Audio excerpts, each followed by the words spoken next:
Welcome in, everybody, to this week's edition of the NoDQ review, number 340. We're having slight technical difficulties, but the show will go on. We are here with this week's elite panel. We've got Noah Foster here. Jeff Meacham is with us. As always, Aaron Rift, and our original review moderator will be with us momentarily. Until then, I will take the baton and start us off. Noah, how you doing today?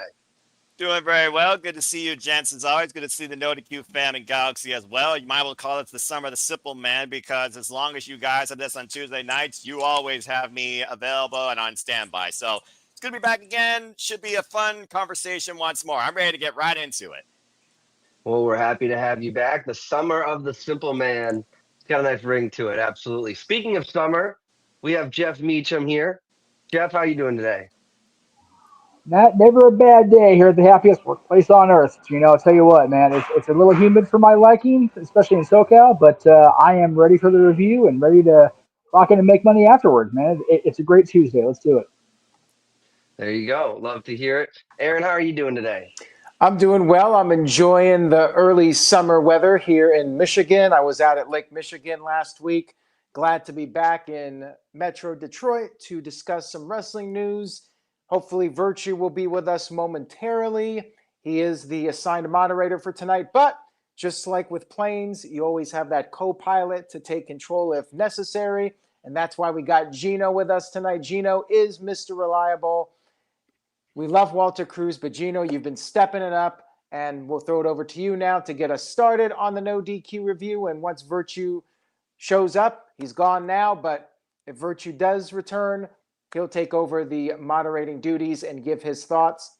Gino, I'll throw it over to you now. In chat room, leave your comments. You are the fifth member of the team right now. So leave your comments, post your thoughts, and I'll put up some of the comments on the screen. Go ahead, Gino.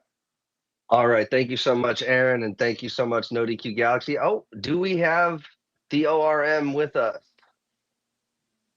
Okay. So we're going to just wait until I can hear him, and then we'll throw it right over to him. It's obviously his moderation today. So he gave us some great topics today.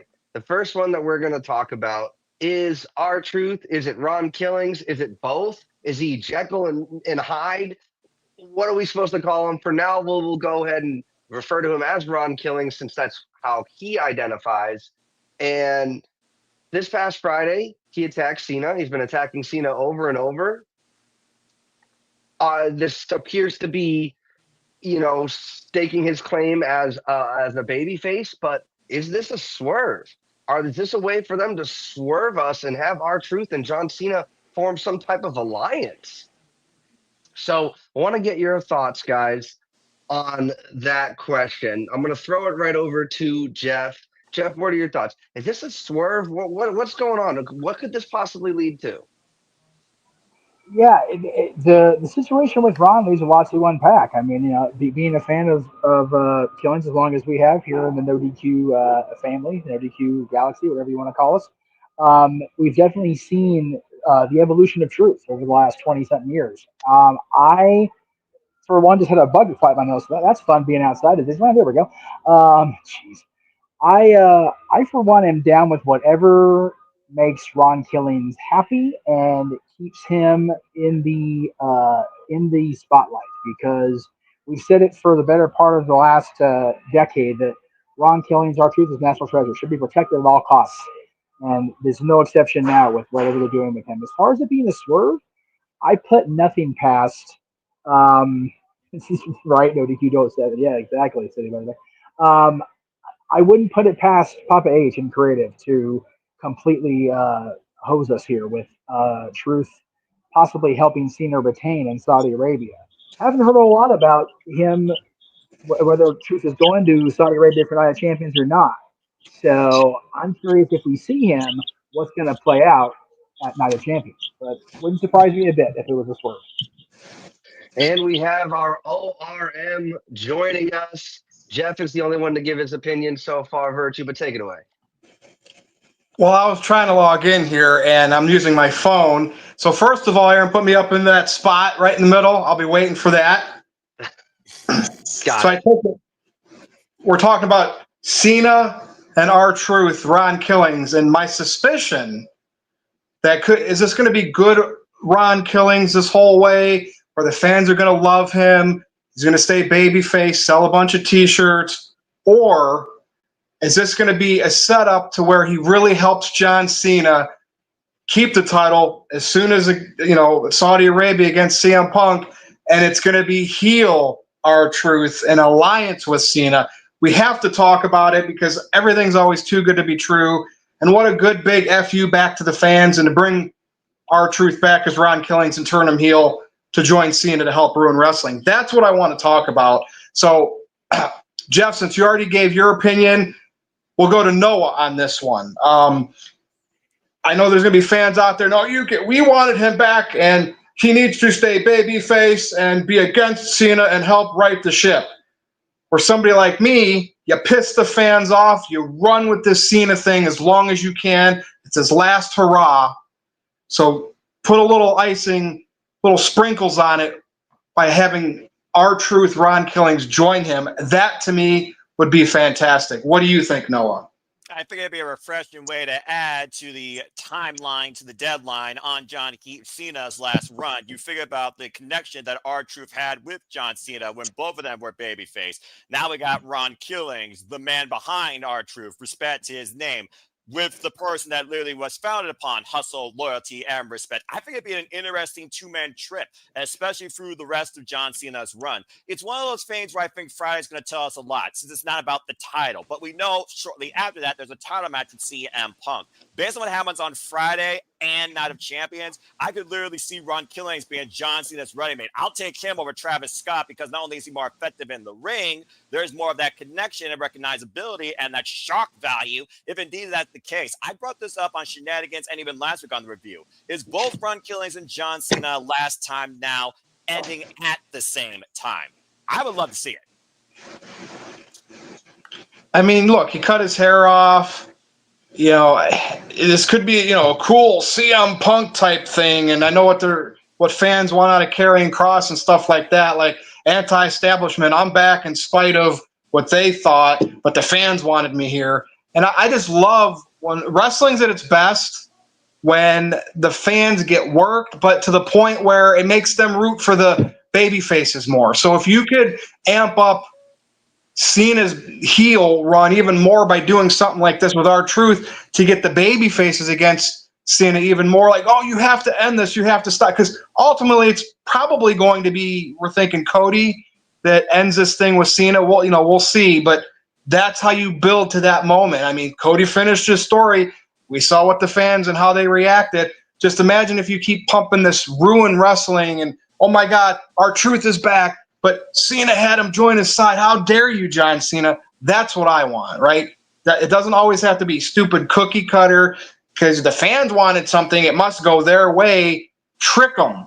Make them want to see the heels lose. That's how wrestling always has been. Gino, how about you? Thank you, Virtue. So I completely agree with you. That's when wrestling is at its best. That is how wrestling is supposed to go, right? If they can use this R-Truth thing to get Cena more booed, because it feels like that's kind of what they've been trying to do. They've been pairing him up with Logan Paul. They're having him go against R-Truth. They're having him go against Randy Orton in his hometown. Like, they know that these local crowds buying the merch for Cena, they're not there to boo him. They're there to see him. So that I do think it would serve Cena's story better to have Ron Killings potentially turn heel and align himself with Cena. Like Noah said, this Friday is going to be very telling.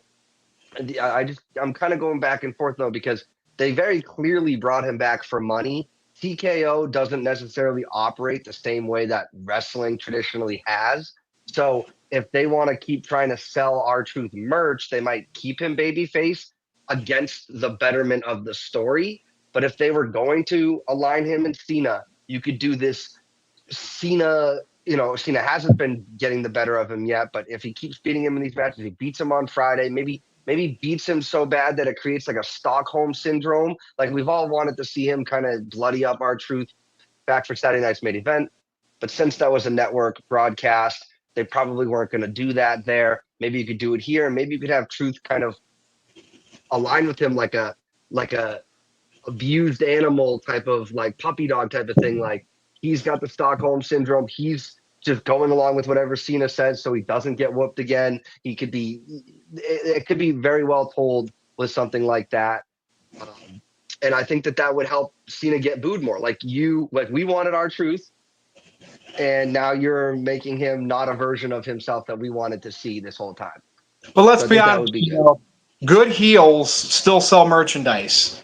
Yep. So, just if you do something like that with Ron Killings, the shirts are already new in terms of they're not R-Truth, they're Ron Killings. Marks are going to buy him whether he's babyface or heel. Okay, you might affect it a little bit with parents and kids, maybe like if he turns heel and whatever, and they go again. But seriously though, I haven't looked at merchandise sales, but I think John Cena is still doing pretty well, having the different color shirts with the towels and everything. Kids are still buying it up. He's still selling stuff, so I don't know if it really affects people at that level. So I think if Ron Killings did that, the merchandise would still be okay for him, like because he's tied with Cena, he'd be helping Cena. I'd rather see Ron Killings in the Travis Scott role. I'm sure that's been everybody's thinking that. Like we don't need to see Travis Scott at all. Like Ron Killings should have always been in that. They should have planned this way before, right? If they knew. That would have been even better. I could have dealt with No Rock being there if they would have pushed R-Truth in this type of role. But I know it takes he was released and the internet has to get, well, the wrestlers even like him and it was a bad firing, blah, blah, blah, and he comes back. I mean, it took all of that.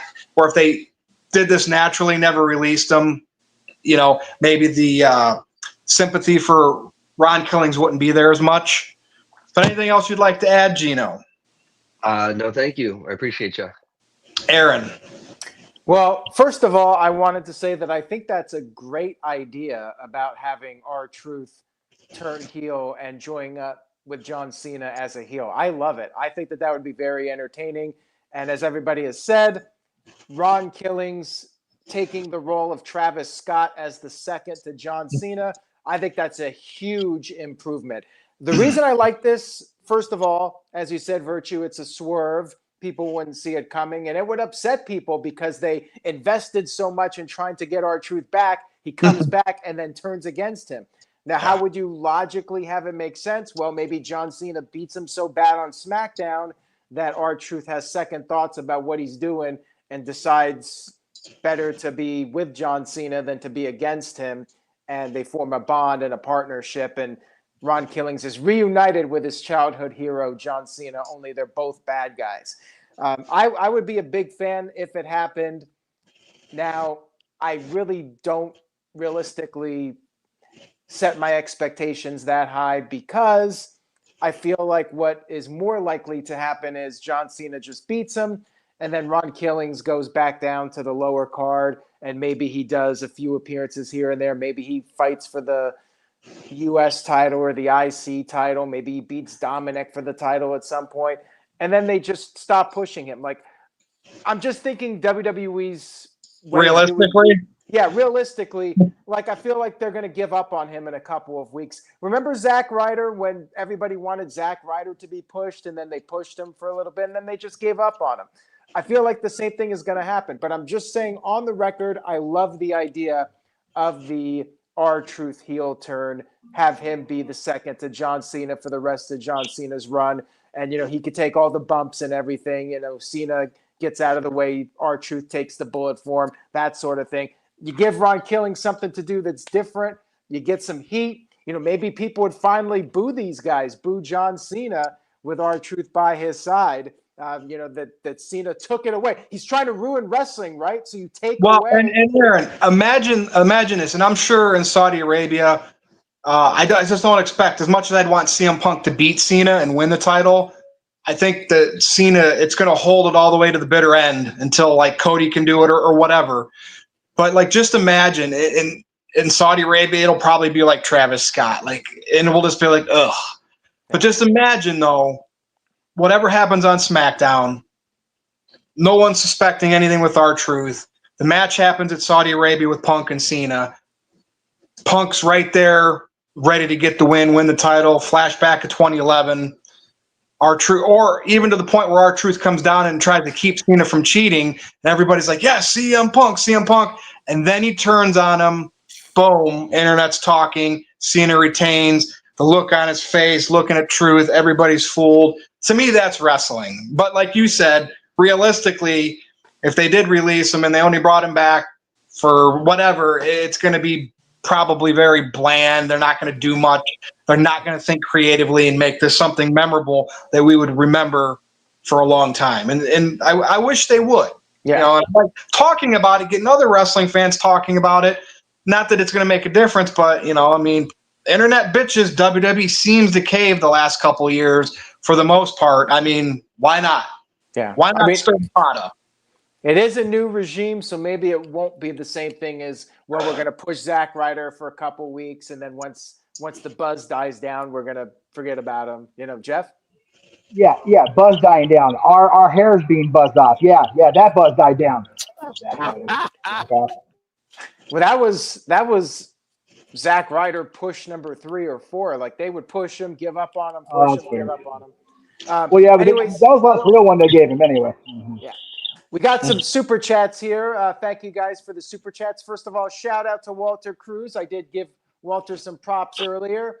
He's still reliable. We still love Walter when Walter's on, and whether he's in the chat, we always appreciate Walter. Walter says, Seth Rollins is still being cheered. Want him hated. Have R-Truth beat John Cena at SummerSlam, win the title, and Seth immediately cashes in. Cue the boos. Jeff, you think that's a bad idea? I think King of the Ring Sami Zayn should beat Gunther, and then Sami cashes in on him. That's what I think should happen. Sami Zayn should win King of the Ring, and then Gunther beats Gunther at SummerSlam like he did at WrestleMania, and then all of a sudden, here comes the Willows, and Sami's immediately cut off, and do the Daniel Bryan story with Sami. We got some carnival music to go along with Jeff's I'd rather They're doing the flag salute.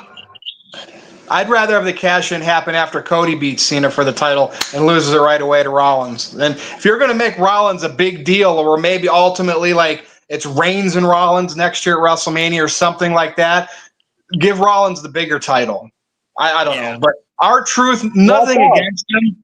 I just that's too much. Even if it's just having it for 30 seconds or a couple minutes, that's too much. I'd rather have the heel turn. Yeah. I would say 0 chance or close to 0 chance that R-Truth. What has more of a chance, Aaron? My heel theory turn, joining Cena, or what Jeff suggested? I think there's more of a chance of R-Truth just turning heel at Night of Champions. Okay. You need a big angle heading into the first ever 2-night SummerSlam. Lest we forget, in WWE history, you need a big angle as much as you need big stars. Ron Killings does not need the title. This vendetta towards a childhood hero is compelling. The turn will make it even more compelling with the 2-man power trip. See who stops it. And whether or not Seth Rollins shored into Cody Rhodes back at the end of the year is a different story. I'm wanting more and more, Noah. I want R-Truth to turn and join Cena. I would enjoy the heck out of that. And here's another argument for that. You got SummerSlam coming up, and we did talk about Rollins and Roman Reigns. I feel like they're going to do that match sooner than later. I feel like that's going to be at SummerSlam. But what about CM Punk? Well, if you have R-Truth turn against CM Punk at Night of Champions, you could do CM Punk versus R-Truth at SummerSlam and get Punk away from Rollins for the time being. Yep. But we better get to the super chats. Gino, I'll let you go, and then we got to get to them because you know who has arrived. Go ahead, Gino. Yeah, absolutely. Just real quick. I don't know if it was mentioned before or not, but I saw the stat that the pipe bomb was delivered post an R-Truth Cena match back in the day with CM Punk. So these 3 guys are kind of all have that history together. Yeah. Yep. Boom. Yep, I was there. Always have a good plan B. Tonight, my plan B computer failed me because that's what I thought was going to work, because my other computer, Windows Update, an hour before the show, that takes like 3 hours. All I needed for a plan B was to know I could jump on my phone. WWE have a good plan B is what I'm saying. Accurate. All right, let's get to the super chats. Ty Arts sent in $2. Thank you. £2. £2. Thank you. £2 from Ty Arts says, better rapper, R-Truth or Eminem? Well, I would say if R-Truth was a better rapper than Eminem, he wouldn't be doing wrestling. Like he'd be doing rap albums and making millions of dollars. I think we give that one to Eminem. Eminem. With all due respect to R-Truth, we love R-Truth. Yeah, but Ron Killings. He's pretty good for a guy who doesn't do rapping as his main career. Let's just put it that way. He kind of reminds me of, does anybody remember Mystical back in the day? Yeah. Mystical, it kind of reminds me of that a little bit. Yeah. Music is Ron's passion, but it's just not there for him when compared to wrestling. He makes some money on wrestling. Jeff, are you sitting inside a small world? We're going to get demonetized with that music, Jeff, so be careful. Anyway. Yeah, Walt Disney is not YouTube friendly. Okay, so for the record, it's actually American songs, like patriotic songs, because they're doing the flag salute like 100 yards from me, so that's what it is. All right. Mystical did the shake your ass, watch yourself, show me what you're working with. That guy? Yeah, and there was a period of time, I remember him, he had the dreads like R-Truth had, kind of. That's why he reminded me of him. All right, Psycho Jet Black is here. He says, will Dwayne Johnson appear at SummerSlam? We got to wait a week. We got to see what the ticket sales are because I believe the single-day tickets are going on sale. I'm looking at the map for SummerSlam. It looks like they've sold a lot of tickets, but until we have like an official number out, I know that WrestleTix account posts the numbers. We'll see how those numbers are. If they're disappointing, then I think there's a decent chance we see Dwayne Johnson. But if they're doing if they got like 45,000 tickets out when that report comes out from WrestleTix, I don't think I'll believe Rock when I see it and we're talking about it on a post show after he's appeared and did something. That's the point that I'm at now. Yeah. All right, let's get to the next super chat here from Ty Arts. Thank you, Ty Arts, for the £2 super chat. It says, Jey Uso for John Cena. Who's lazier and why? Lazier? Neither. I mean, one or the other. It's Jey Uso because Cena's got his hands in a bunch of different pots and he's doing a bunch of different other things. So, but they're both not lazy people. So yeah, they're two of the most effective workhorses, literally in this TKO era, if not in WWE history. Thank you, Ty Arts.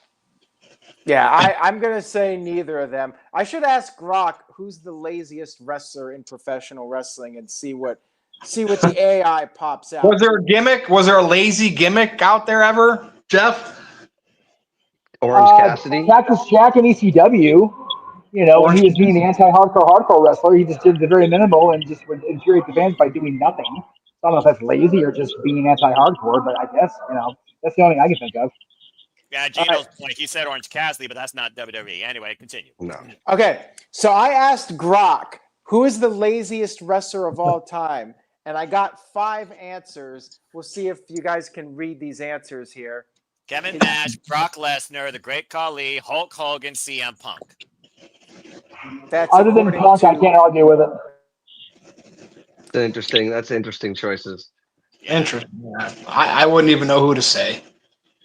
Psycho Jet Black sent in a $2 super chat. Says, better rapper, Ron Killings or Bo Ryder? Ooh, that's tough. Bo Ryder was really good. I miss Bo Ryder. I still want Bo Ryder back. That'd be a fun wrap-off. Yeah, let's do it. Forget about, what's his name at this point? Uncle Howdy? Forget about that. Let's bring back Bo Ryder. That was a great gimmick. And I'm still sad they haven't done that just for a fun little bizarre storyline with the Wyatt Six. Like have Bo Ryder show up out of nowhere to play mind games with somebody. All right, we got one more here from Psycho Jet Black. Thank you, Psycho. Psycho Jet Black says, better song, It's a Small World or Zippity Doodah? Jeff, what's your opinion? It's a small world, honestly, and I'm biased as hell. And we're actually getting a new version of it, a new verse to it on July 17th, the anniversary. Richard Sherman wrote a verse that was thought lost to time, and it's going to be integrated into the ride, into the song, come July 17th. Early light. Not copyright.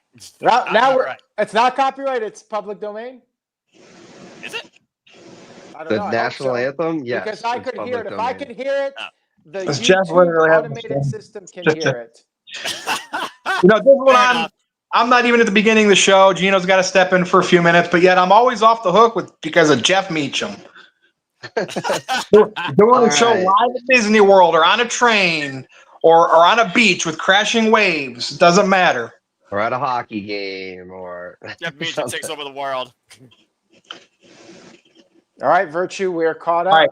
We're going to go to the main event. And of course, you know, with Psycho Jet Black here and After Dark afterwards. But Goldberg returned. Gunther obviously won the title against Jey Uso last week.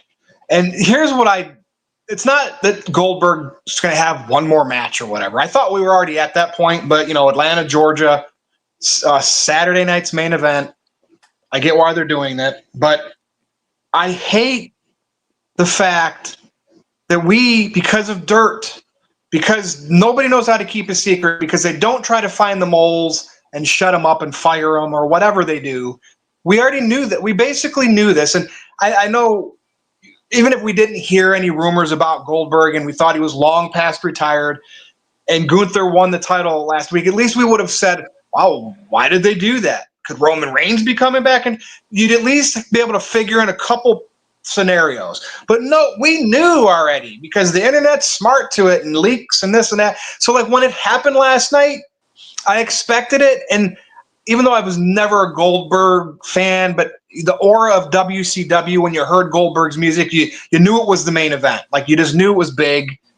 And I just was deflated last night because like I already saw it happening because of everything, the speculation, the rumors. And I hate that. I just absolutely hate that. And WWE can do a better job of keeping things a little tighter. So at least we could, like when it happens, we can react more naturally. And then when we talk about it, oh my God, Goldberg's last run, is he going to win? How can they let him lose his last match if this is his last match in Atlanta, his hometown? But here we are, and it's not even a PLE, which just, it makes me feel really good about Gunther retaining. But I think the aura is off of this because we know too much. That's what I really want to talk about. I've talked about me loving Gunther. I love the fact he's a champion again. The summer of Gunther, it pisses a few people off. He's awesome. But I want this to be bigger. And, I remember Reigns and Goldberg. And I remember that was like originally supposed to happen at WrestleMania 36 maybe. And Roman went home, pandemic. And that ended up happening down the road, I think, at a Saudi Arabia show. Yes. And it's just to me, Goldberg's way past meaning anything. Not that it's his fault, but like he had a little run there with the Lesnar stuff, beating Lesnar quick. People were shocked. But man, the aura of this is off. And I don't know what it is. I'm blaming it on us knowing too much. I'm trying to give Goldberg the benefit of the doubt at his age, getting blown up just walking to the ring. I'm trying not to speak bad of him that way. We know too much. Jeff, am I wrong here? I wanted this to be the main event because it pisses me off because I like Gunther so much. I want this to mean something. It doesn't mean anything to me. And if they let Goldberg beat him, I'm going to be like, what the hell? I am just so out of sorts that he's back. It makes me sick. And I'm unapologetically a disliker of Goldberg and everything that he's about. I don't like the fact that he's back. I like the fact that they keep bringing him back. He never did it for me. Even in WCW, he never did it for me. And yeah, I'm also an unapologetic NWO fan. Hogan back then, especially. So yeah, I never liked him in WCW. Hated that he came into WWE. It's the only guy in the world that can even cheer for Brock Lesnar back in the 2000, the mid 2010s Brock Lesnar era where he was beating everybody and ruining lives. I was all about Lesnar beating him, and God, Survivor Series broke my heart. I can't stand that he's back. It sucks. But to answer your question, yes, they could have done a million different things to keep this under a lid, and they instead just chose to have it leak enough where people would get amped up about it one way or the other. Either they're so jazzed he's back and they can't wait to get to Atlanta, to get to Phillips Arena and see this, or watch it on NBC Peacock, or they're like me and just like, oh God, I hope Gunther runs through him like a hot knife through butter because God damn it, he needs to go away already. Yeah, and what it is, if we almost if they could have led us in a direction where we thought Gunther won the title back to maybe go against this guy, and they kind of tease that or put some spoilers on there, and then all of a sudden that's not what happened because Goldberg came back last night on Raw, then we could be like, holy crap, we were looking this way, but here's Goldberg, and at least for that one show, then they could go back to what they were going to do where they led us that way. I mean, it doesn't take much we're fans thinking of things like this. Imagine if you just have everybody laid out together and you come up with scenarios and you pick the right ones. And, I know it's hard, right? They're the ones making millions and millions and millions of dollars. But, I always feel it could be better, right? Anything you do, when you play a video game, watch a movie, you might like it, you might hate it. But if you like it, sometimes you still think it could be better. No, I agree. And go ahead, Jeff. I'm sorry. Go ahead. Well, no, you good? Well, no, I was going to say, I'm not trying to plug anybody else's stream or whatever, but man, Bully Ray had a great point. Where's the logic in this? Who booked this match? Why is this match booked? Yes, there's been teases along the way with them, having beef at Bad Blood or whatever, but where's the actual, how in the hell does Goldberg get a world championship opportunity? Out of nowhere. At this point? Out of nowhere. It's stupid. Refresh my memory, Jeff. What was Goldberg's last match? I can't even remember. And did he win it? No, the last four, the last matches he's had that were title matches have all been on a Saturday branded show, and he's lost them. Except for one Sunday pay-per-view where he also lost a title match there. He has not won a title match in this decade. Yeah, it's just weird. It's a fiend, unfortunately. There's an aura with Goldberg that must, in their eyes, draws them something with a certain set of casuals or kids or blasts from the past people that maybe don't watch now because they're obviously, that's why they bring him back, because it's work. I don't know. It's weird. I mean, Goldberg, I think of how bad he looked against The Undertaker, the beating the Fiend and kind of killing the Fiend's momentum, not good stuff. Did he have a feud with Lashley too? He did. He had a feud with Lashley where he lost the title match, and then they had neither one of them were champion in the other match, and he beat Lashley at a time that Lashley did not need to lose. It's so silly. Again, him being his WWE runs have all been, to me, nonsensical as a fan. I don't get it. I'd rather see his son come out, if he's learned anything and knows how to work, to come out of nowhere. Oh, Goldberg's son! This guy could be rival Braun Breaker. I don't know. But go ahead, Gino. Over to you now. Thank you very much. And thank you, Jeff, for taking a few of my talking points on the second one of those. No big deal. Okay, so you're good. I could defend either side of this. What I can't defend is the point that you made about the aura not being there, because that's indefensible, because the aura for Gunther has been shoved into the ground, and Goldberg, I was entertained to see him last night, even though we knew it was coming, but his aura is definitely worn off, especially since it feels like he just came back for the story, for the event in Atlanta. If he was really that mad at the interaction, he wouldn't have waited this long to try and get even with him. Right. It just feels like it's too choreographed or too staged. I expected him to come out though once Gunther actually addressed the Goldberg chants that were happening. And again, I was entertained when his music hit and he came out. The Green Bay crowd made it entertaining, because the Green Bay crowd last night was top notch. I really enjoyed the show because of what they were doing, but it would have absolutely been better if we didn't know. For sure. I mean, I back in April, we were talking about Gunther versus Goldberg. So we're here in almost late June now, and now they're paying it off. We've known about this for a while. And, you could argue, well, we want long-term storytelling. He did the thing with Bret Hart. He did the thing with Goldberg and his son directly and all that stuff. But there's a difference between long-term storytelling and just whatever they kind of hobbled this together with, MacGyvered it basically. all will be forgiven if That's a great reference. Gunther looks really good against Goldberg, which is going to be tough for Gunther to make the match entertaining because Goldberg's never been the best worker in the ring, and Gunther, this could be another guy that he doesn't think could lace his boots, but it should lead to something with Goldberg's son. But dude, imagine like Gunther, the way, you know, he basically tapped out to Jay. Now, I know you said the aura of it, but the aura of him has been lost a little bit, but they did have a short little, you know, pretty entertaining program with McAfee. He beat him up pretty good.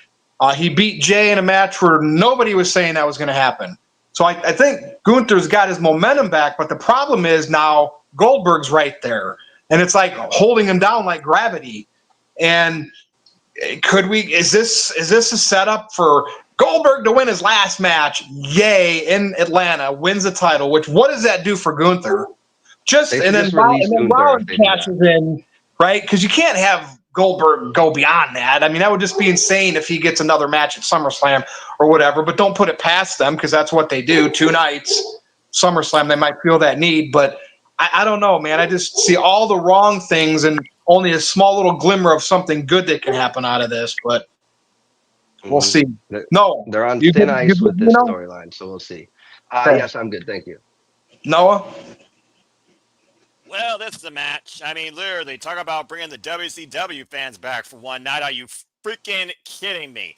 I mean, again, we're talking about a guy that is 2 moves of doom versus one of the best pure wrestling athletes out of the freaking UK. And yes, Goldberg once again is World Heavyweight Champion. I know people are a little bit mad about Jey Uso, including family. Jey will be fine. He's still over. They wanted to make the full circle back at WrestleMania. I get why they did what they did on Raw. But literally, when I saw that Titantron, I muted and cut the TV off. This is the last match I needed to see. And going back to Virtue's point, what surprise factor was there? What real aura was there unless you haven't been watching Netflix, WWE, or scrolling through your phone with someone that is not even a wrestling fan that recognizes the WWE product? 90% of the actual viewing population probably knew that this one-night stage show was coming up. What a waste of a main event. But whatever, that puts butts in seats, right, Tony Giovanni? It's just one of those things that just baffles me of how much money, creative, and production they have.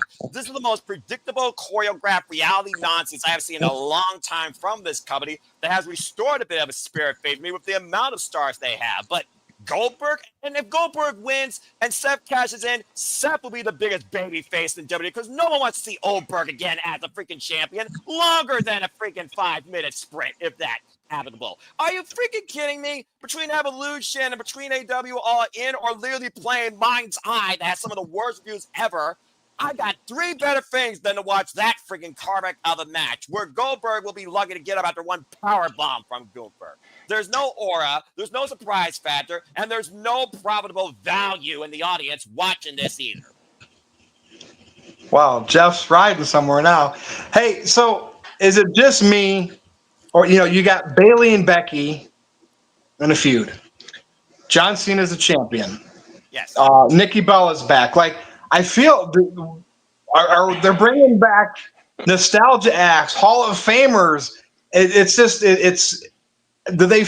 they feeling the pressure from Netflix or with these big contracts that they have, SmackDown? Because like these older names who were around in the past just seems like they're inundating more. But you're trying to build the future still with these young stars, and people always said, well, that's what Vince McMahon did. Seems like that's what WWE still does. And I just wanted to point that out because we're talking about Goldberg. And yeah, you can always say farewell match, but they're relying on an old name for a pop again. And I don't know. We'll see. I mean, it should do a good rating because they got the momentum with Saturday Night Main Event. The last one popped a decent rating for them. So yeah, maybe they're trying to beat it. I don't know. Jesse Ventura, Obsession theme, the old school feel. I mean, there's that nostalgia there that people definitely clamored to see again, and I'm sure are going to enjoy. So, yeah, I'm sure it's going to get a good rating. But this match, Simon Miller, why? Yeah, and I'm going to go extra hours here at Disney on that night for sure. Like, I'm going to try not to be home at all possible. Jeff, what are you on? A train? Like a buggy? What are you on? I'm on a what they call one of the ECD scooters. Oh, okay. Look like you're delivering pizza for delivery dudes or something. Paperboy. I Paperboy. Pass out the pamphlets. Peter did Parker want to style, right? address Yeah, there you go. that virtue though, real quick. Yeah. About Gunther's aura. Like, I'm a big Gunther fan as well. Like, when Gunther was on top and he was Chop City and his stuff with Damian Priest and everything like that, like, he had this somebody's going to get really hurt type of vibe. I'm trying not to laugh at Jeff right now because it looks hilarious the way he's got it. But so Gunther taps out to his own move. So Gunther taps out to his own move from a guy who's not a submission guy at all. Never choked anybody out before. Gunther loses focus against Sami Zayn and loses his title against Sami. I know that led to him eventually becoming World Heavyweight Champion. But Gunther loses to Cody in Saudi Arabia. And then Gunther gives Axiom 10 minutes. And then he beats Pat McAfee and Jey Uso. Like, more needs to be done to get his aura back in my mind. Like, he used to be the most dangerous invincible wrestler in WWE. Yeah. And he would wrestle so smart, he wouldn't lose his focus. And then Undertaker on his podcast said he needs to be more cowardly. You need a weakness for a heel. And then here we are. And I attribute it back to that. I mean, and it's not like with Goldberg, like, you can't bring him back for this last match or whatever in his hometown. It's not like you can squash Goldberg. I mean, the veterans are always supposed to put someone over on their way out. But, you just know that's not going to happen. Like, if it was against Brock Lesnar, okay. But against Gunther, they're probably going to have Goldberg get all of his stuff in. And Gunther, who knows? He could still Goldberg could still become the champion. It blows my mind. It's bizarre just to get his name out there one more time. But, all right, over to Aaron and the NoDQ Galaxy. We do have some super chats, which we'll get to here momentarily. Noah Foster going on a rant like that was not on my 2025 bingo card, but here we are. Same thing with Jeff Meacham riding a scooter on the NoDQ review. Who put this panel together? This guy. And Gino, you put good ones together too. Aaron, I've done so much crazy stuff with NoDQ over the years. I might as well add something to the mix, the list, right? Well, go find Mickey Mouse. So let's get Mickey Mouse on the NoDQ review. If you can pull that off, I'll be impressed. Oh my! Yeah, let's just get memorable moments tonight. You'll remember these for a while. Unlike some AEW matches, they all blend together. Sorry, no, I know I'm a fan of them, but it's all about making memories. All right. Well, I think you guys have been a little bit hard on this, and I'll tell you why. Because we knew back in October it was coming. They planted the seeds for this match. They did the angle at Bad Blood in Atlanta. We knew Goldberg versus Gunther was probably going to be the retirement match. I think it would have been better if it wasn't for the world title. I don't think it needed to be for the world title. Agreed. They're doing it on Saturday night's main event. They're not doing it at a premium live event, which is fine. It's Atlanta. It's Goldberg's hometown. That's probably what he wanted. Now, Gunther went on Instagram or one of those sites and said that the match is going to be 3 minutes. I suspect it will be longer than that, although I am worried because, as pointed out in the chat room and by people on social media, Goldberg was blown up just walking to the ring. I'm worried they're going to be able to do anything lengthy on Saturday night's main event. I hope Goldberg can hang in there with Gunther. I don't expect a title change, but the fact that people are even worried about it and talking about it, I'm intrigued. I'm actually very excited. And Virtue, you always say this, you like when the fans get pissed off. The fact that they're already upset about this, the idea that Goldberg could even win the title on Saturday night's main event, I love it. I think it's very entertaining. And there's a small part of me that wants Goldberg to win just to see everybody get pissed off. But I think you don't have to worry. I think Goldberg will lose. He will put over Gunther. It'll be competitive. Goldberg will get his moves in. He'll do the spears. Gunther will kick out. Gunther will put him in the choke, and Goldberg will pass out, something like that. It'll go like 5 minutes. It'll go more than 3, but probably not a lot more than that. And then after the match is over, I think Gunther will continue the beatdown. Gunther will become vicious, the Gunther that we've all known. And I think his son Gage will get in the ring and Gunther will back off, and then they'll let Goldberg have his last moment. He'll stand up. He'll get up. Gunther will leave. Gage will raise his hand. Goldberg will take a bow. He'll leave his boots in the ring or something like that. They'll chant, "Thank you, Goldberg," and that'll be the end of it. That'll be the end of Goldberg's career, and we'll be done with him. You guys won't have to talk about him anymore. It'll be over. But I've always enjoyed Goldberg. I like Goldberg more than most of the internet. I think he's entertaining. I think he's a better version of the Ultimate Warrior. He has that presence, that star power. Listen to the crowds when he comes out there. Few guys have that ability to just come out there and they don't even have to do anything and they get a great crowd reaction. Like that is impressive to me. I know you guys don't like Goldberg, but I don't think but more so than it's Goldberg that does that. His music, like whoever made his music back in the day. Yeah. And of course, he comes out and does the entrance thing with the kicks and the punches and the smoke. But that's where it ends. As soon as he gets to that ring, I mean, it was special to a point in WCW, right? Because that back then everything was crazy. You bought into almost everything during the Attitude Era. I don't know. Looking back on it now, that aura of Goldberg is long gone. And hey, what's the chances?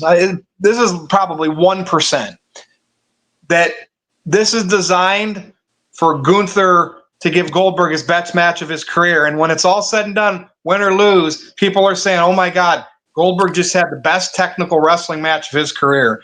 Now, granted, with the rumors we hear him getting hurt training and his moveset, like it's not going to happen. But just imagine though, if that community that loves that type of wrestling is talking about that match and then saying, "Well, Gunther gave Goldberg his best match of his career," that to me would be hilarious. Yeah, I would love it if they could pull off a really good match, but my guess is it's going to be chops. I know. Yeah, 99.9%. We're not going beyond 5 minutes. Chops and spears. Get ready. Powerbomb. I'd rather have Lesnar. That's me. This would be a completely different ball game if Brock Lesnar was in Goldberg's spot. You know what? If it wasn't for all this legal nonsense I know here, I would have loved to see Brock Lesnar and Gunther fight. No championships needed. Sometimes you just need a special attraction match against SummerSlam. And never say never for that, because Brock can still go. Plenty of years left. Yeah. All right, Aaron. So I wanted to mention something else. Another thing I would like to see, and I really don't think it's going to happen, but Psycho Jet Black brought this up, and I've actually seen a lot of comments on social media. What if Bret Hart comes out and screws over Goldberg, finally getting revenge for that concussion and raises Gunther's hand, creating the Atlanta Screwjob?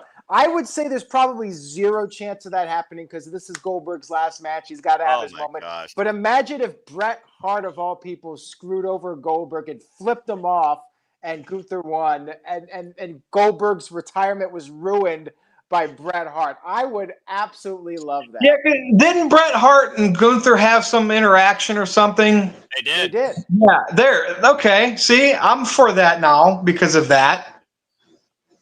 Yeah, that was when Gunther was telling him that he was alluding to Bret being his favorite wrestler growing up, but he said Goldberg at the last second. That would be interesting.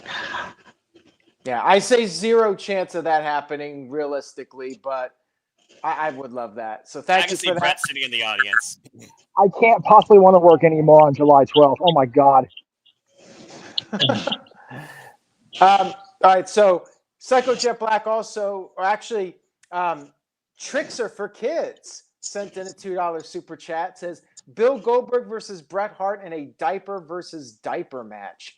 Didn't they do that once at an In Your House, Jeff? Wasn't it like 1, 2, 3 Kid versus? Yeah, it was Razor and Kid. Yeah, it was a crybaby match. Stupid. They could do that. Goldberg versus Bret Hart in the old folks' home shuffleboard match. The only way that works in the old folks' home is if Flair starts buying his robe again for no particular reason. Why would you say that? Because you all said Bret and Goldberg. That's why. That's my revenge comment. That's why. Fair enough. You triggered Jeff. All right. Psycho Jet Black sent in a $2 super chat. Says, will Gunther choke out Gage Goldberg before Saturday night's main event to build up some heat for the match? I mean, he might. But I kind of like the idea better of Gage just coming out after Goldberg loses and then Gunther backs up, and then that could plant the seeds. Like if Gage ever does get into wrestling, they could do Gage versus Gunther in a match. What's your hate against Gage? I think Jeff's just hitting a lot of bumps on the scooter. Yeah, yeah, that too. Jeff is visualizing Goldberg's carcass on the ground, and he's just running over him repeatedly. Damn. Accurate as hell. Accurate as hell. The hit and run. Infinite. Right. Goldberg is a copycat of Stone Cold after all. Now he's in a tunnel. Yeah. All right. Don't be driving past any Mickey Mouse with their head off. I don't want the illusion taken from me. Yeah, that just get in the suit would be fired so quickly. It's not even funny. Yes. The guy in the scooter would be fired so quickly. I'm still technically on stage. I'm in the parking lot. I'm not backstage. So I can never do this backstage on camera. I would be fired instantly. I've already been told that. All right, Psycho Jet Black sent in $2 and says, I would rather have Goldberg versus Matt Riddle in a Lion's Den match. Hell yes. I would be up for that. Like, they should have brought back Matt Riddle to do a match with Bill Goldberg. That way Goldberg could win and Matt Riddle could get like a one-night payday, you know? Well, Matt's got his what do you call it? His Brony fans now. He's getting paid already, I guess. He's turned into like the Triple-X. Like that's dude. He's far into that weirdness stuff. Yeah. Yeah.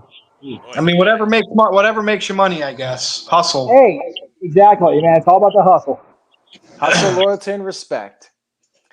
All right, Psycho Jet Black sent in a $2 super chat. Thank you, Psycho. Says, imagine Bill Goldberg squashing Solo Sikoa in 5 seconds. You want Rikishi to have an aneurysm worse than when Jey Uso lost the title to Gunther, when Roman Reigns got screwed by Seth WrestleMania 31. That will cause Rikishi to literally kill somebody.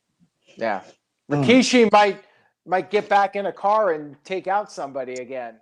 I did it. That's what you do. You had Rikishi hit Gunther to cost him the title. That's how you do it. I don't know, but Jeff, he's gonna take someone out on that scooter at some point. Hey, if you're gonna do it on camera. Give us some more views. You driving home, Jeff? What's going on? No, I'm going up to my cat's elevator. Then I'm gonna stop and finish the show. Oh, okay. Okay, there we go. All right, so Psycho Jet Black wants to know. Psycho Jet Black sent in $2 and says, what are the top 5 worst Goldberg matches? Well, we talked about The Fiend. That's definitely up there. The Undertaker one. Undertaker. Yeah. Ugh. He killed him almost. I don't know. The one he had again, God. Come on, Goldberg hater. Well, even though it was entertaining to me, William Regal. Steven Regal. Awful match. The one he had against Scott, it sold out. The ladder taser match, that was ridiculous. Lesnar at WrestleMania 20? Yes, definitely up there. Definitely up there. One of the worst matches, period, let alone Goldberg match. That's 4. The New Blood Rising triple threat. I forgot he was even in that match. Jesus. He broke the script. Because the worst aborted heel turn, well, maybe not ever, but right up there. There you go. All right, we got our 5. Any match he had after Russo gave him the mandate, how about that? Those were all shit matches. All right, Psycho Jet Black sent in a $2 super chat. Thank you, Psycho. Says, is there a way to get Jeff to wear a Goldberg shirt? Uh-oh. Donate. You know what? Okay, I'll tell you what, Psycho. You want to buy it? Yeah, you want to buy it for me and have it shipped, Dr. Aaron or however you want to do it. If you buy it and have it shipped and then donate the amount you donate on this show to the Shenanigans show, then yes. All right, there you go. That comes from Jeff Meacham to Psycho Jet Black. All right, let's see if there's any more Goldberg ones, and then well, here we go. We got this one from Psycho Jet Black. Says, Gage Goldberg is more over than Solo Sikoa. Agree or disagree? Disagree. Not yet. He has to get in the business first. Exactly. Yeah. What was that? Sounds like a door creaking open. Yeah, it's my dad. I'm using his bedroom when he's My father lives with me, and I charge him rent. No, I don't charge him rent. Well, that's very nice of you. Happy Father's Day for his dad. Where's my money? One of these days, I'll have him on the show. We'll get his opinion on what he remembers about. He's going to be talking about Junkyard Dog, Hillbilly Jim. I was going to say you a Father's Day edition of the show, but you can't have everybody's dad on. Yeah, that's my mom. That's my mom's era right there, and Yeah. she's asleep. Okay. Ty Art sent it a £2 super chat. Thank you, Ty Art. So everybody can just tell us where you would like to see this match take place. So Randy Orton versus Cody Rhodes. It's inevitable. Will we get it in this King of the Ring tournament? If not, should they save it for WrestleMania? Should they do it SummerSlam? Virtue, when should they do Orton versus Cody? This year, but I don't know when. So let's just say, would it happen if in the King of the Ring tournament if they both win? Yes. Yes. There, boom. I don't know. You don't know? You don't care? I'm just gonna say then, but like, yeah, you probably want to save it for a pay-per-view or PLE. So yeah, I just don't know. I'm gonna say Survivor Series in San Diego just so I can see it live. All right. You're biased. Noah? Yeah. Survivor Series or Elimination Chamber, because at some point you gotta close the book on that legacy. I do think it deserves to be on a pay-per-view. All right, Gino? I think that the match could be a Mania match, but I think that the Stouties are going to request that those two guys have their match there at Night of Champions to win King of the Ring. Or Crown Jewel. Actually, I just thought about that too. Crown Jewel Australia is also a big show, and that could lead to some major things.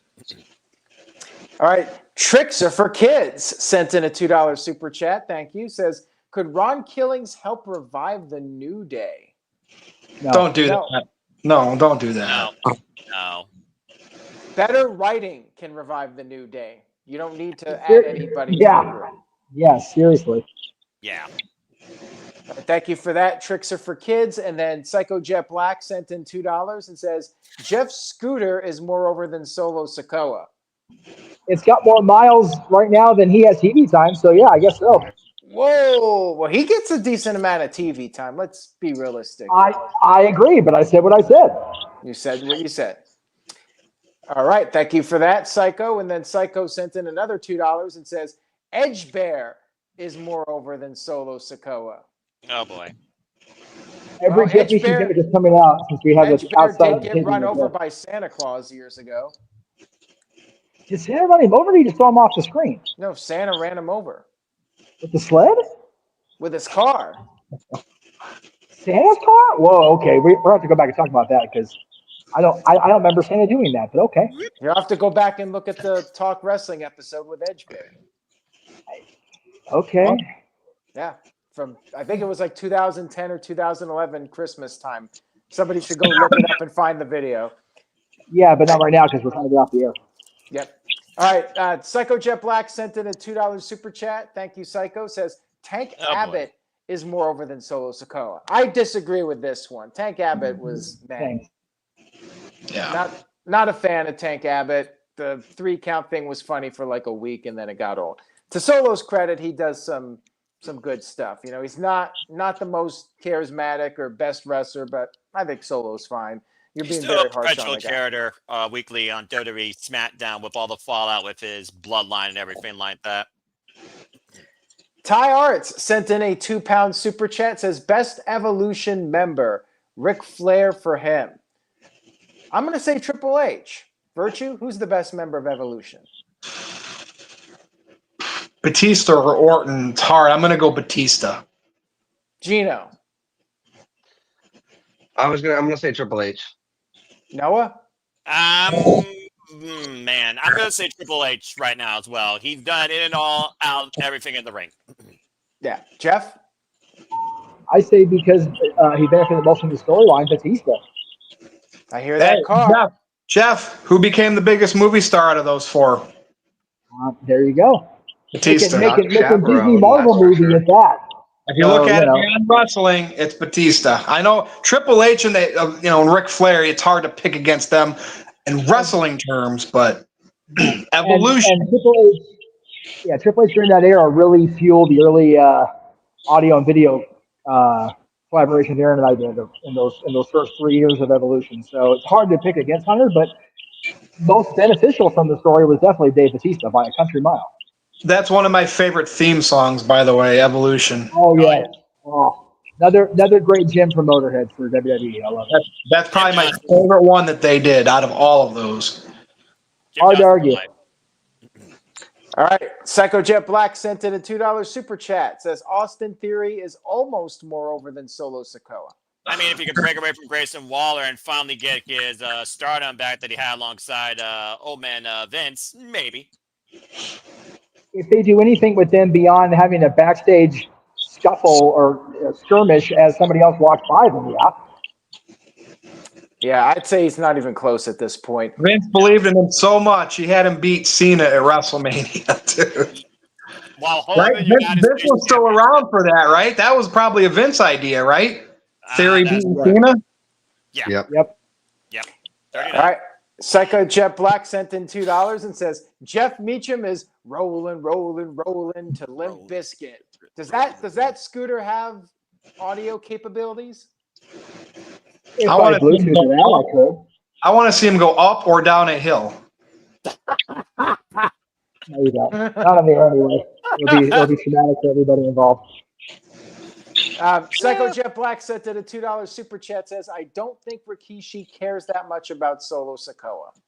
Wow, that's hard. It's his son. Of course he cares that's about him. His son, man. That's a rough take for a $2. Yeah. You got to pay $5 for something like that. He hasn't been in the company long enough for him to bitch about his booking, but he still cares. Shit, Yeah. that's true. I mean, it isn't like Solo's been really screwed out of anything either to a degree. Neither has Jay, despite what Kishi says. He just needs to calm his phone and ass down. All right. Psycho Jet Black sent in a $2 super chat. Says Limp Bizkit is more over than Solo Sikoa. Well, 2000 Limp Bizkit. I'm not sure about today's Limp Bizkit. For what it's worth, Fred Durst did appear in the Y2K movie as himself from the 2000s, 90s, the 1999. It was weird because he's old and they didn't de-age him, but he was a co-star of a movie this year. So that's wild to me. All right. Psycho Jet Black sent in a $2 super chat. Says 3 count is more over than Solo Sikoa. Give me the top 1 3 count moment, Psycho. I'll wait. Dude, he's not talking about Darby Allin anymore. Is it because he climbed Mount Everest? Then maybe he gets some respect? Nobody can be over him. From Darby to Ricochet. That's nice. Oh yeah, Ricochet. Freaking Ricochet from his dumbass internet mouth, and now he's on Solo for some reason. I missed you because I don't know why he's on Solo. Don't give him ideas, Jeff. Just saying. All right. Psycho Jet Black sent in a $2 super chat. Says Judy Bagwell is more over than Solo. When she's up on a forklift, she is. Yeah, she's higher up than Solo for sure. That's what he means. She's literally higher up than him. I mean, Solo is one of the shorter members of the family, to be fair. Shit, no, yeah. Just speaking facts. I'm a tall, simple man. I can say no. You are a facts man. You are a simple man, but you are a man of facts. Absolutely. All right. Psycho Jet Black sent in a $2 super chat. Of course he did. Scooter race between Jeff Meacham and Bobby Hill. Bobby Hill? Well, I mean, King of Hill is back, so why not? Oh. I'll tell you what, that would be a good one. That's not copyright. That's gotta be copyright. It's a TV. Yeah, Jeff. No. All right, demonetized. Demonetized. All right, so I think we're caught up, Virtue. We are. Good. All right, well, let's do our final words, and I'll start with Jeff before he gets in a wreck. Yeah, I got nothing to plug except stay tuned to NoDQ for all the coverage of all the crazy stuff going on in the world of rap. No, that's completely inaccurate. I'm not even doing my own streams right now, nor anybody else's, I don't think, except some Greg Cherry. So Greg Cherry show on Thursday this week. There you go. Thursday, 7 o'clock Eastern for the Greg Cherry show this week because he's off tomorrow. All right, thanks, Jeff. Noah. and Foster 1916 on the X and on YouTube. Where I only wish to remind you, just enjoy life and enjoy wrestling too. It's as simple as that. And as long as these Tuesdays keep going like they're going, I'll keep seeing you on the review for the summer. See you next time, Virtue. Thank you, Noah. All right, Gino. And by the way, Gino, I did see before I finally was able to jump on, Tito's like the best $100 he ever spent for you to get more screen time.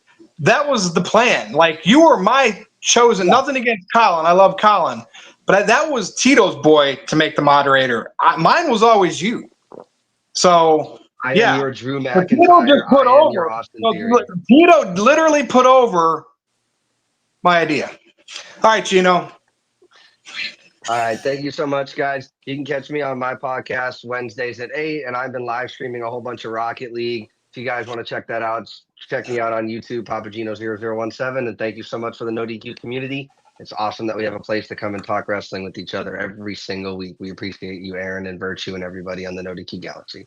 Thank you, Gino. Now, I believe Colin's back next week as moderator, but he's always got a busy schedule with work. So in the event that he can't, Gino, you'll be ready, right? Yes, sir. Okay, cool. Thanks. All right, Aaron.